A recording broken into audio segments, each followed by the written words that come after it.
AC chapter, AC बोले तो alternating current. But सबसे पहले हम ये देखेंगे कि ये ऑल्टरनेटिंग करंट प्रोड्यूस कैसे करते हैं। उसकी एक डिवाइस का नाम है जिसको हम बोलते हैं एसी जनरेटर। क्या बोलते हैं? AC generator. सारे बोलो। AC generator. अब ये एसी जनरेटर तुमने अलग अलग नाम से सुना जरूर होगा, जैसे कि फॉर एग्जांपल आप लोगों ने डायनामो का नाम सुना होगा, आप लोगों ने हाइड्रो पावर प्लांट सुना होगा, न्यूक्लियर पावर प्लांट सुना होगा, थर्मल पावर प्लांट सुना होगा, और अलग अलग नाम सुने होंगे, hydro power plant, nuclear power plant, thermal power plant, ये सब चीज़ें। अब ये इलेक्ट्रिसिटी प्रोड्यूस होती कैसे, और हमारे जो घर में सप्लाई होती है ना, वो यही आती है ऑल्टरनेटिंग करंट। तो कभी भी आप लोग कोई भी डिवाइस जब खरीदने जाते हो मार्केट में, तो यू विल आइडेंटिफाई, उसके ऊपर है ना कुछ पैरामीटर्स लिखे रहते हैं, और एक ना ये सिंबल जरूर देखने को मिलेगा आपको। कोई भी इलेक्ट्रिकल डिवाइस उठा के लेके आओ, ये जरूर मिलता है आपके पास, और यहाँ पे एक स्टैंडर्ड नोटेशन रहती है 220 वोल्ट 50 हर्ट्ज। ये सब चीज़ों के बारे में आज हम पढ़ने वाले हैं कि 220 वोल्ट होता क्या है ना। और इसमें कभी कभार करंट भी आ जाता है 5 एम्पियर ऐसे करके। तो ये 5 एम्पियर क्या होता है, ये सब चीज़ों के बारे में आज पढ़ने वाले हैं। आज का लेक्चर ये लगा जो ये कमिंग लेक्चर है, कमिंग चैप्टर है, ये नॉलेज के साथ साथ आप लोगों की जो डे टू डे लाइफ में आप लोग कैसे इलेक्ट्रिसिटी का यूज़ करते हो, बिजली का बिल कैसे बनता है आपके घरों का, कितने कंजप्शन से कितना बिल आना चाहिए, ये सब चीज़ों में आप माहिर हो जाओगे। ये क्या चीज़ होता है, क्या इनकी नोटेशन होती है, क्या इनका सिंबॉलिक रिप्रेजेंटेशन होता है, ना लिखा जाए तो इसका मतलब क्या, ये सब चीज़ों के बारे में आप फेमिलियर हो जाओगे। अब बात ये आती है कि ये जो एसी होता है हमारे घर में, जो ऑल्टरनेटिंग सोर्स आता है, एक हम लोगों ने पढ़ा था ये वाली बैटरी, याद करो ये वाली बैटरी क्या थी, डीसी। डीसी का मतलब क्या था कि अगर ये 10 वोल्ट पोटेंशियल डिफरेंस है और ये बड़े वाले टर्मिनल को हम हायर पोटेंशियल मानते थे और छोटे वाले टर्मिनल को, तो ये हमेशा हायर ही रहता था और ये हमेशा। लेकिन ऑल्टरनेटिंग करंट में ऐसा नहीं होता भाई। ऑल्टरनेटिंग करंट में ना सिंबल तो ये, मान लो अगर ये वाला पॉइंट ए है और ये वाला पॉइंट बी है, तो कभी ये हाइयर बनेगा, कभी ये लोअर, कभी ये हाइयर और कभी ये, यानी ये ना अपनी पोलैरिटी को रिवर्स करते रहते हैं। और जो ये 50 हर्ट्ज है ना, ये बताता है कि एक सेकंड में ये एक साइकिल होती है। याद करो वेव्स पढ़ी थी हम लोगों ने, ये एक साइकिल होती है, एक सेकंड में ऐसी ऐसी 50 साइकिल्स जाती है, वो ये फ्रीक्वेंसी होती है। अलग अलग कंट्रीज़ में अलग अलग नोटेशन हो सकता है, जैसे हमारे एशियन कंट्रीज़ में ये यूज़ किया जाता है 220 वोल्ट 50 हर्ट्ज। यूएस की सप्लाई देखोगे आप तो वो 11060 हर्ट्ज होती है। तो अलग अलग कंट्रीज़ में अलग अलग नोटेशन हो सकता है, बट हमें थोड़ा बहुत समझ में आना चाहिए। बात समझ में? अब बात करते हैं कि how to produce alternating voltage. Simple सा कॉन्सेप्ट है, फ्लक्स को वेरी कराओ। याद करो फ्लक्स क्या होता है, बी ए कॉस थीटा। याद करो बी क्या होता था, मैग्नेटिक फील्ड, ए क्या होता था, एरिया वेक्टर, थीटा क्या होता था, एंगल बिटवीन। अभी हम लोगों ने जब फ्लक्स को चेंज करना सीखा था, तो हम लोगों ने बी को चेंज करना सीखा है, हम लोगों ने एरिया को चेंज करना सीखा है। आज जो मेथड पढ़ रहे हैं ना, उसमें हम थीटा को वेरी करेंगे। अल्टीमेटली हम क्या चाहते हैं, हम चाहते हैं कि फ्लक्स चेंज हो जाए। अब ये फ्लक्स को चेंज करना तो हमारी मर्जी है ना, कोई किसी भी सोर्स से कर दो। आप चाहो तो बी को चेंज कर दो, आप चाहो तो एरिया को चेंज कर दो, और आप चाहो तो थीटा को चेंज कर दो। तो जो आज का मेथड है हम लोग, जिसको हम लोग नाम देते हैं एसी जनरेटर, वो एसी जनरेटर में हम क्या चेंज करने वाले हैं, थीटा। क्या चेंज करने वाले हैं, अब ध्यान से देख भाई, लिटरली वैसे ही डायग्राम है बच्चों। ये हमारे पास एक नॉर्थ पोल, ये हमारे पास एक साउथ पोल। तो बताओ मैग्नेटिक फील्ड लाइंस किधर है, नॉर्थ से साउथ। सभी बच्चे पार्टिसिपेट करेंगे नॉर्थ से साउथ। चलो ये हमारी मैग्नेटिक फील्ड लाइंस है, ठीक। अब हमने ना एक आर्मेचर, हमने क्या किया, एक है ना सॉफ्ट आयरन होता है। अब जो सॉफ्ट आयरन होता है ना, that is of ferromagnetic nature. कैसा होता है वो, फेरोमैग्नेटिक नेचर की मटेरियल की प्रॉपर्टी होती है कि वो आसपास सराउंडिंग में जितनी भी मैग्नेटिक फील्ड लाइंस होती है ना, सबको अपने अंदर समेट लेता है। क्या कर लेता है, यानी वो स्ट्रॉन्गर मैग्नेटिक फील्ड बनाता है। अब ऐसे समझ के चल कि मेरा हाथ ना एक फेरोमैग्नेटिक मटेरियल है, ठीक, मतलब एक सॉफ्ट आयरन है, और मुझे ना इसके ऊपर वाइंडिंग्स लपेटनी है। वाइंडिंग समझ में आ गई, ऐसे तार लपेटनी है, डन। ये तारों को लपेटना है, इनको बोलते हैं हम आर्मेचर कॉइल। क्या बोलते हैं, सारे बोलो, आर्मेचर कॉइल। तो इस वाले सॉफ्ट आयरन पे मुझे कितनी वाइंडिंग्स लपेटनी है, that is total number of turns भी हमें पता होंगे। तो ऐसे हमारे पास यहाँ पर एक आर्मेचर कॉइल है, ये वाला।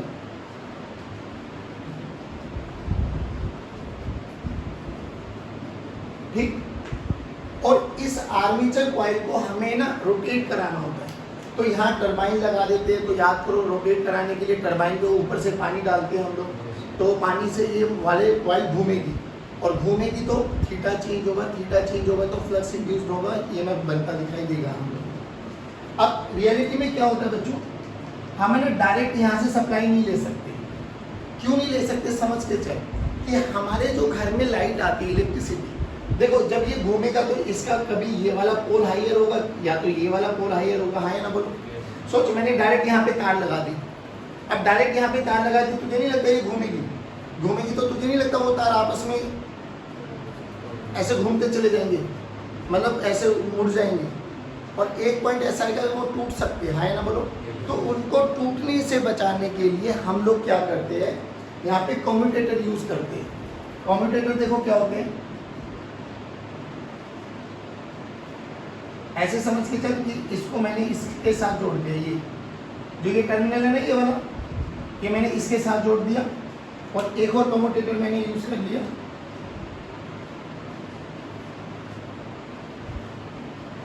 अब देखिए ऐसे घूम गई, और यहां से मैंने कार्बन ब्रशेस लगाए, और यहां मैंने स्लिप रिंग्स, और ये मैंने यहां पर अपना लोड लगा दिया। ये आपका एसी जनरेटर का पूरा सेटअप है। अब होगा क्या, जैसे जैसे थीटा चेंज होगा, थीटा चेंज होगा, अब जो ये तारे ना पहले टूटने के चांसेस थे, अभी तार टूटेंगे नहीं, क्योंकि ये इनके साथ घूमती रहेंगी। ऐसे कॉइल लगा दी मैंने यहाँ पर है, तो ये अंदर ही अंदर घूमती रहेंगी, तो ये तार टूटने के चांसेस अब लगने वाले नहीं है, सिंपल सी बात। ये कार्बन ब्रशेस क्या करते हैं, अब सोच के देख, इस पे ये जब ये घूमेगा तो तुझे नहीं लगता है यहाँ फ्रिक्शन होने के चांसेस होंगे, फ्रिक्शन होंगे तो क्या हो सकता है, कुछ टाइम के बाद ये डिवाइस टूट सकती है। कार्बन ब्रशेस इसलिए यूज करते हैं कि ये कार्बन है ना, कुछ फाइन पार्टिकल्स इसके सरफेस पे छोड़ देते हैं, तो ये एक एक्ट करता है एज ए लुब्रिकेशन, और लुब्रिकेंट्स क्या करते हैं, फ्रिक्शन को कम करता चला जाता है, बस ये फंडा होता है। अब बात आती है कि इसको जब घुमाने की बारी आती है, तो अभी घुमाने के लिए हमको ये हैंडल का यूज कर लेते हैं।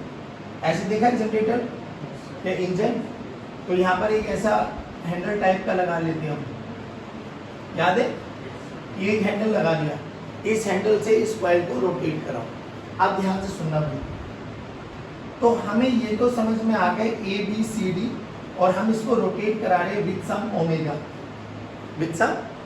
अब ये बताओ ओमेगा थीटा में क्या रिलेशन होता है, क्या मैं बोल सकता हूँ कि theta is equal to omega into t, अरे theta is equal to omega into t, theta equal to theta equal to theta equal to, ध्यान से देखो इस वाले फिनोमिना को देख, जब ये रोटेट करेगी, और रोटेट करेगी तो करंट की डायरेक्शन को देखना। पहले बताओ फ्लक्स चेंज होगा या नहीं होगा, होगा।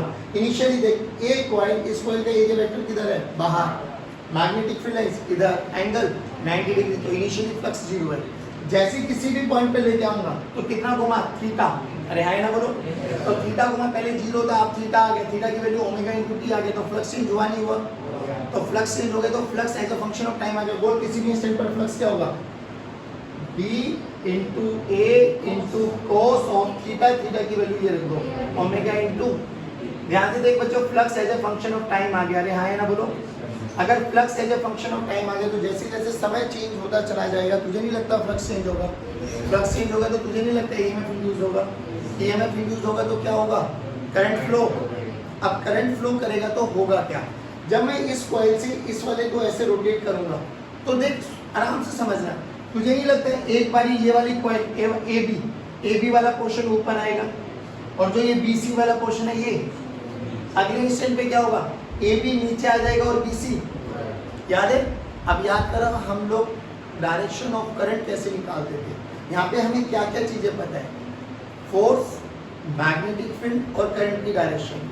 याद कर, हमें फोर्स पता है, फोर्स बोले तो हमें पता है हम हैंडल को कैसे घुमा रहे हैं, एंटी क्लॉकवाइज या क्लॉकवाइज डायरेक्शन में। तो हमें ये भी पता है किस इंस्टेंट पर ए बी ऊपर से आने वाला है और किस इंस्टेंट पर BC ऊपर आने वाला है, तो हमें फोर्स की डायरेक्शन पता है, हमें और किसकी डायरेक्शन पता है, मैग्नेटिक फील्ड क्या निकल सकता है, करंट की डायरेक्शन। बात समझ में आई? अब ये करंट की डायरेक्शन देखो कितना इंपॉर्टेंट रोल में प्ले करती है। पहले इधर देख, क्या इस वाले सर्किट में करंट की डायरेक्शन चेंज होती थी क्या? क्या इस वाले सर्किट में करंट की डायरेक्शन चेंज होती थी क्या? करंट हमेशा हायर पोलैरिटी से लोअर पोलैरिटी की तरफ चलता था, हाँ है ना बोलो? यहाँ पर देखो कैसे होता है। अब ऐसे मान के चलो, ये वाला part A B C D, किसी भी इंस्टेंट पे मान लो A B ऊपर गया, A B कहाँ गया? मान लो ये ऐसे घूम रहा है, बात समझ में? ये ऐसे घूम रहा है, तो ये वाला A है, ये वाला B है, ये ऊपर गया, प्लीज पे अटेंशन, ये ऊपर गया तो फोर्स किधर लगा? ऊपर। मैग्नेटिक फील्ड किधर है? करंट कैसे फ्लो कर रहा है? A से B की डायरेक्शन में, ध्यान रखना, करंट कैसे फ्लो कर रहा है? करंट कैसे फ्लो कर रहा है? डन। इधर देख, इधर इधर फोर्स किधर लगा? नीचे, मैग्नेटिक फील्ड डन। नीचे वाले पार्ट में किधर आया? C to B, अरे बोलो भाई, A to D C to done. अब ये ऊपर आ गया ना, अब ये कौन है? BC, ये कौन है? अब BC ऊपर आ गया तो BC पे फोर्स देखो, मैग्नेटिक फील्ड। अब BC की डायरेक्शन देख, नहीं आया? अरे बोलो भाई, कहाँ से कहाँ हो गई? B to C, और जब ये नीचे था तो कहाँ से कहाँ थी? C to D। तुझे नहीं लगता डायरेक्शन चेंज हो गई? दोबारा देखो, ये सुनो भाई, ये यहाँ है, मान ऐसे चलो, यहाँ से ये एक कंप्लीट रोटेशन हुआ ऐसे, इस कंप्लीट रोटेशन में देखना करंट कैसे डायरेक्शन चेंज करता है। दोबारा आ जाओ, A B C D, अभी A B किधर है? ऊपर, तो फोर्स लगा ऊपर, मैग्नेटिक फील्ड नॉर्थ से साउथ की तरफ, डायरेक्शन देख। तो याद करो A B में किस डायरेक्शन, मतलब A और D में, A से D की तरफ करंट फ्लो कर रहा है, लिख लो इसको कहीं पर भी, कहाँ से कहाँ चल रहा है? A to D। अब ये देखो, ये पार्ट नीचे, तो फोर्स लगा नीचे, मैग्नेटिक फील्ड इधर, करंट इधर, तो इसमें C to B दैट ये वो है जब AD ऊपर है। अब ये पलट के ऊपर आ गया, अब कौन ऊपर आ गया? CD, अरे आया ना बोलो? तो ये B है और ये अब B, ये ऊपर आ गया, मैग्नेटिक फील्ड इधर है, करंट देखो इधर है, कहाँ से? B से। जब ये नीचे था तो कहाँ से कहाँ था? C to B। जब ऊपर आ गया तो तुझे नहीं लगता करंट ने डायरेक्शन चेंज कर ली? अरे हाय ना बोलो, पक्की बात। और इसमें करंट देखो, अब ये AB, ये कौन हो गया? AD में देखो नीचे, इधर इधर, अब यहाँ से B to A आ गया, अरे हाय ना बोलो। तो जैसे जैसे ये रोटेट करेगा तो करंट कभी क्लॉकवाइज और कभी ऐसे चलता है। तो ये ऑल्टरनेटिंग समझ में आ गया कि एक साइकिल में बेसिकली जब हम लोग बात करेंगे कंप्लीट साइकिल की, तो आधी साइकिल में एक क्लॉकवाइज डायरेक्शन और आधी साइकिल में ये, और ये कॉन्टिन्यूसली अपनी डायरेक्शन को चेंज कर रहा है। दैट्स व्हाई इनका नाम पड़ा ऑल्टरनेटिंग करंट। क्या पड़ा? या ऑल्टरनेटिंग वोल्टेज। कभी ये हायर बन जाएगा, कभी ये हायर बन जाएगा, तो कभी करंट ऐसे चलेगा, कभी करंट ऐसे चलेगा। समझ में आ गया? या एक बार और रिपीट करो। सिंपल सी बात है कि जैसे ही हम इस हैंडल को घुमाएंगे, अब ये हैंडल तो हम लोगों ने समझने के लिए लगा दिया, रियलिटी में क्या होता है, ये टरबाइन बना रहता है, टरबाइन के ऊपर बहुत हाइट से क्या डालते हैं हम लोग? पानी डालेंगे तो क्या करेगा, ये टरबाइन घूमेगा, हाँ है ना बोलो। और जितनी तेजी से टरबाइन घूमेगा, तुझे नहीं लगता उतना तेज ओमेगा होगा? जितना तेज ओमेगा होगा उतनी जल्दी जल्दी थीटा चेंज होता जाएगा, जितनी जल्दी जल्दी थीटा चेंज होता जाएगा फ्लक्स उतना ही जल्दी जल्दी इंड्यूस चेंज होगा, हाँ है ना बोलो। अब एक चीज और बताओ, जब ये सब प्रोसेस हो रहा था हमारे पास कि हम लोगों ने देखा ये हुआ वो हुआ डन, अब ये रियलिटी में हमने क्या किया है, हमने ऊपर से डाली है पानी, पानी के पास से मैकेनिकल एनर्जी, मैकेनिकल एनर्जी का यूज करके हमने घुमाया टरबाइन, तो टरबाइन के घूमने से फ्लक्स चेंज हुआ, फ्लक्स चेंज हुआ, हम लोगों को मिली इलेक्ट्रिकल एनर्जी। तो रियलिटी एसी जनरेटर क्या करता है, मैकेनिकल एनर्जी को इलेक्ट्रिकल एनर्जी में कन्वर्ट करता है, पहली बात। अब यहाँ बहुत बच्चों का दिमाग घूमता है, अरे सर एक बात बताओ ना, हम ये हैंडल को घुमाते हैं ना, तो हम अपनी मैकेनिकल एनर्जी खर्च कर रहे हैं, क्यों कर रहे हैं हम लोग? यहाँ मोटर न लगा दे, मोटर से घुमा ले इसको, सोच के देख हम पैदा क्या कर रहे हैं, इलेक्ट्रिसिटी, और हम यूज भी क्या कर रहे हैं? तुझे नहीं लगता बहुत बेवकूफ़ी वाला सौदा है ये? जिसको बना रहे उसी का यूज करें, तो फायदा क्या, डायरेक्ट उसी को यूज कर लो। नहीं आया? तो एसी जनरेटर क्या करता है, मैकेनिकल एनर्जी को इलेक्ट्रिकल एनर्जी में कन्वर्ट करता है। प्रिंसिपल क्या है, इलेक्ट्रोमैग्नेटिक इंडक्शन क्या है कि जब फ्लक्स चेंज होगा तब ईएमएफ तब ईएमएफ। और इसकी एक अच्छी क्वालिटी क्या देखिए कि आधी साइकिल में current A to D flow कर रहा था और अगली आधी साइकिल में डी टू डी, यानी ये मैग्नीट्यूड के साथ साथ डायरेक्शन भी चेंज करता है। ऐसा ये नहीं करता था, इसमें एक ही डायरेक्शन में करंट फ्लो करता था। हाँ या ना बोलो, क्या इसमें मैग्नीट्यूड चेंज हो सकता था? हाँ बिल्कुल हो सकता था। अगर बैटरी लगातार डिस्चार्ज होती जा रही है तो मैग्नीट्यूड वेरी कर सकता है, बट क्या चीज चेंज नहीं होती थी? डायरेक्शन। इसमें क्या चीज चेंज होती है? डायरेक्शन भी और मैग्नीट्यूड भी। यहाँ तक बताओ समझ में आया क्या? What is the basic difference between AC and DC? वो पोलैरिटी चेंज, इसमें पोलैरिटी चेंज होने का मतलब डायरेक्शन चेंज, कभी कोई पॉइंट हायर कभी कोई पॉइंट हायर। अरे है ना बोलो, नहीं आया? इसमें डायरेक्शन भी चेंज होगा और मैग्नीट्यूड भी चेंज होगा। उसमें डायरेक्शन चेंज, मैग्नीट्यूड चेंज हो भी सकता है और नहीं भी हो सकता, वो कांस्टेंट मैग्नीट्यूड के साथ भी चल सकता है, बट ऐसा जरूरी उसमें भी मैग्नीट्यूड चेंज हो सकता है। नहीं आया समझ में? पक्की बात? अब ध्यान से देखो, अब जब ये सब कहानी आ गई, अब देखो flux as a function of time आ गया। क्या मैं d5/dt निकाल सकता हूँ? बोलो, फैराडे ने क्या बोला? इंड्यूस्ड ईएमएफ किसके बराबर होगा? माइनस d5/, अरे बोलो भाई, माइनस d5/, क्या मैं इसको d5/dt कर सकता हूँ? बोलो एक बार d5/dt करो। d5/dt भी चेंज नहीं हो रहा, ए चेंज नहीं हो रहा, कॉस का डिफरेंशिएशन माइनस साइन, कॉस का differentiation minus sine omega t into omega t का डिफरेंशिएशन ओमेगा। जब माइनस बी है ओमेगा साइन ओमेगा टी यहाँ पे रखोगे तो माइनस माइनस कैंसिल आउट। तो इंड्यूस्ड ईएमएफ बोलो बाबा कितना हो गया? B A omega sine omega t. Now this is for 1 turn. तुझे लगता है नहीं इसमें हमने बहुत सारे वायर्स लपेटी हुई है ना बोलो, तो इसमें कितने नंबर ऑफ टर्न्स मान लो? n। तो नेट ईएमएफ कितना बन गया? n B A omega sine of omega t. चलो अब ये बताओ मुझे क्या ये इंस्टेंटेनियस ईएमएफ है क्या? यस, क्योंकि EMF as a function of time है। मेरे से पूछा गया कि ये ईएमएफ मैक्सिमम कब हो सकता है? याद करो, कल एक क्वेश्चन भी कराया था, कल एक क्वेश्चन भी कर रहे थे हम लोग, जहाँ उसमें मैक्सिमम ईएमएफ पूछा गया था। वहाँ पे कोस का फंक्शन आया था, क्या बोला था? कोस के फंक्शन को मैक्सिमम कर दो। यहाँ पे किसका फंक्शन आया? अगर मैक्सिमम ईएमएफ निकालना है, तुझे नहीं लगता ये साइन का फंक्शन मैक्सिमम हो जाना चाहिए? साइन का फंक्शन मैक्सिमम कब होता है? जब ओमेगा टी की वैल्यू क्या हो जाएगी? 1 π/2। अरे हाँ ना बोलो, अरे हाँ ना बोलो, पक्की बात है ना? अब जब साइन ओमेगा टी की वैल्यू 1 हो गई, यानी ओमेगा टी किसके बराबर है? π/2। ओमेगा टी किसके बराबर है? तो ओमेगा टी किसके बराबर हो गया बेटे? अरे π/2 90 डिग्री पे तो होता है भाई। तो ध्यान से देख, मैक्सिमम ईएमएफ बच्चों, अब इसको लिखते हैं ई नोट। यहाँ पे ई नोट या वी नोट, अलग अलग किताबों में अलग अलग रिप्रेजेंटेशन होती है। जैसे हमने E = B omega sine omega t लिखा है ना, तो आपकी एसएल अरोरा में मिलेगा V = NBA omega sine omega T. परेशान होने की बात है। ई नोट क्या रिप्रेजेंट करता है? इसका एक नाम होता है जिसको हम बोलते हैं पीक या मैक्सिमम ईएमएफ। बोलो क्या वैल्यू आ गई? NBA omega. अब ध्यान से देख, पीक वोल्टेज को चेंज करने का तरीका क्या है? या तो इसमें नंबर ऑफ टर्न्स को बढ़ा दो, या area of cross section change कर दो, या मैग्नेटिक फील्ड चेंज कर दो, या ओमेगा को चेंज कर दो। Now listen to me very carefully. तो खुद बता, जब मैंने ये पूरा का पूरा सेटअप बना दिया एक बार, तो क्या मैं n को चेंज कर सकता हूँ क्या? नहीं भाई, मैंने बना दिया है इसी जनरेटर। सोच, मैंने पंखा बना दिया है, अब ऐसे थोड़ी ना मम्मी आज कम हवा डाल रहा है, इसके नंबर ऑफ टर्न्स बढ़ा रहा हूँ, खोल के बैठ गए नंबर ऑफ टर्न्स बढ़ा रहा है, ऐसे करा है कभी? एक बार पंखा बन गया, जो डिवाइस बन गए।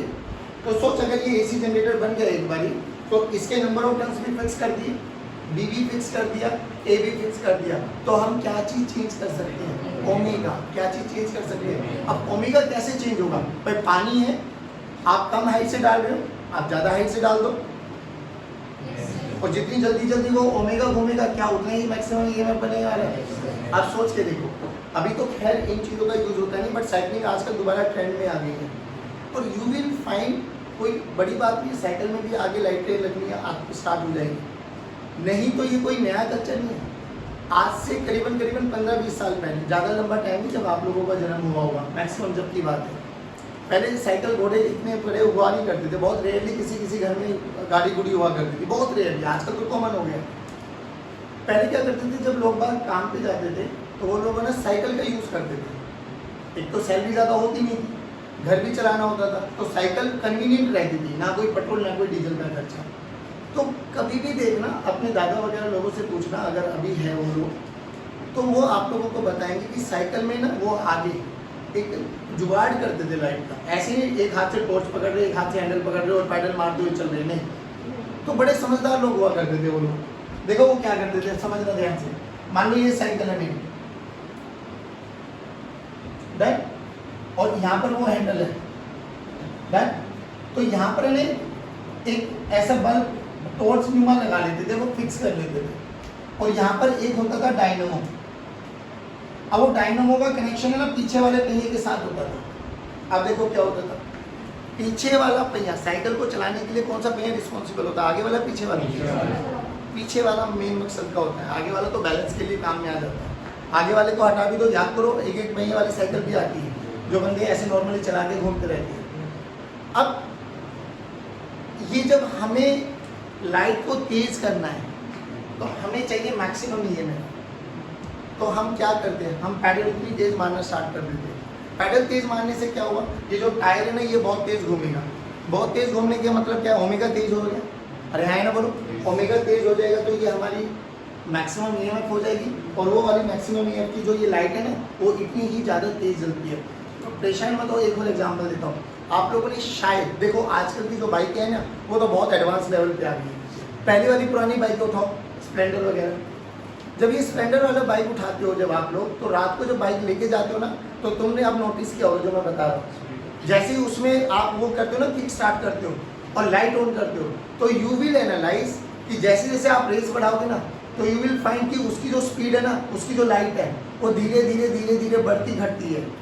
रेस बढ़ाओगे तो एक ऐसे नहीं कि रेस बढ़ाते जाओ लाइट ही फूट के हाथ में आ गई, नहीं, एक फिक्स कर देते हैं वो कि इतने ओमेगा तक उसकी लाइट मैक्सिमम हो सकती है। तो यू विल फाइंड कि जैसे जैसे आप उसकी स्पीड बढ़ाओगे ना, तो धीरे धीरे धीरे धीरे लाइट बढ़ती चली जाएगी। एक पर्टिकुलर, जब भी आप लोग देखो इसमें ऐसे स्विंग देखना, आरपीएम लिखा रहता है आपकी बाइकों में। आरपीएम की स्विंग मैक्सिमम मैं बताता हूँ, जब 0 और 1 के बीच में होती है ना, तब वो फ्लक्चुएट करती है। जैसे वो 1 पे आ जाती है, मोस्ट प्रोबेबली वो कांस्टेंट हो जाती है। तो कभी भी देखना बाइक में, जब रात को चलाओ तो 0 और 1 के बीच में देखना, जब भी स्विंग आती है ना वो लाइट फ्लक्चुएट करती है, कभी डिम कभी ज़्यादा, कभी डिम कभी ज़्यादा होती है लाइट के साथ। आजकल वो टेक्नोलॉजी बहुत एडवांस हो गई है, तो आजकल इन्होंने ये लफड़ा ही खत्म कर दिया, वो पहले ही फिक्स करके रख दिया कि बाइक स्टार्ट होती ही वो स्विंग चुपचाप 1 पे आ जाएगी, तो वो ओमेगा उसको कॉन्टीन्यूसली कांस्टेंट मिलता है। तो कांस्टेंट लाइट से हमें देती है, जैसे गाड़ियों में भी ये फिक्शन होता है, वो कांस्टेंट की हमें लाइट फिक्स मिलती है। तो बात समझ में आई। ई नोट को चेंज करने का तरीका क्या है, ओमेगा को चेंज कर दो। पहले ज़माने में हम लोग पैडल से मारते थे, बाद में जब स्प्लेंडर आई तो हम लोग अपने हाथ से वो रेस को बढ़ाने लगे। आजकल टेक्नोलॉजी बहुत एडवांस हो गई है, आजकल के बारे में कोई क्वेश्चन मार्क नहीं। तो देख ये स्टैंडर्ड वैल्यू क्या बन गई मेरे पास, ई की वैल्यू क्या बनी, e this is equal to e naught sine of omega e. पहले बताओ ये समझ में आया नहीं है। अब ये बेटा वो स्टैंडर्ड सप्लाई है जो हमारे घरों में आती है, हमारे घरों में यही सप्लाई आती है, E equal to E naught sine of omega t, continuously value, continuously. तभी ये सिंबल बना रहता है उस पर कि लगातार फ्लक्चुएट करेगी, कभी मैक्सिमम कभी मिनिमम, कभी मैक्सिमम कभी मिनिमम, कभी मैक्सिमम कभी, ये बात समझ में। अब इसका अगर मुझे ग्राफ बनाना पड़े, ई वर्सेस टाइम का ग्राफ, तो बताओ कैसा ग्राफ बनेगा, साइन का फंक्शन, कैसा ग्राफ बनेगा। तो साइन का फंक्शन अगर आपको आता है तो बहुत अच्छी बात है, नहीं आता तो आप ये देखो, डन। ये हमारे पास ई वर्सेस टी का ग्राफ आ गया। जल्दी बोलो, ये कब है जब टी की वैल्यू 0 हो, ये कब है जब एक कंप्लीट साइकिल हो गई टी, ये कब है जब हाफ साइकिल हो गई t/2, ये कब है जब t/4, ये कब है जब 3t/4। नहीं आया बच्चों, तो t/4 पर वो अपनी मैक्सिमम वैल्यू ले लेगा, जिसको हम क्या बोलते हैं, ई नोट, और इधर भी क्या मैक्सिमम वैल्यू ले लेगा, बट इन अपोजिट डायरेक्शन, कितना, माइनस ई नोट। नहीं आया समझ में, पक्की बात। तो ये मेरे पास ऑल्टरनेटिव है, तो this is all about your AC generator. AC generator वो डिवाइस है जो मेरे घर में, जो हमारे यहाँ ऑल्टरनेटिंग सप्लाई आती है, उसको हम प्रोड्यूस कराते हैं। फंक्शन क्या है? सिंपल, वही ईएमआई में भी क्या, फ्लक्स को चेंज करा है, और फ्लक्स को भी चेंज कराने का कौन सा मेथड है यहाँ पर? थीटा को वेरी करा रही है, और थीटा को अलग अलग तरीके से आप वेरी करा सकते हो, उसके लिए अलग अलग नाम बन सकते हैं। पानी डाल के टरबाइन को चला रहे हो तो हाइड्रो, थर्मल का यूज़ करो तो thermal power plant, nuclear energy का यूज़ करो तो न्यूक्लियर पावर प्लांट। बात समझ में आई बच्चों? पक्की बात? देखो इसको,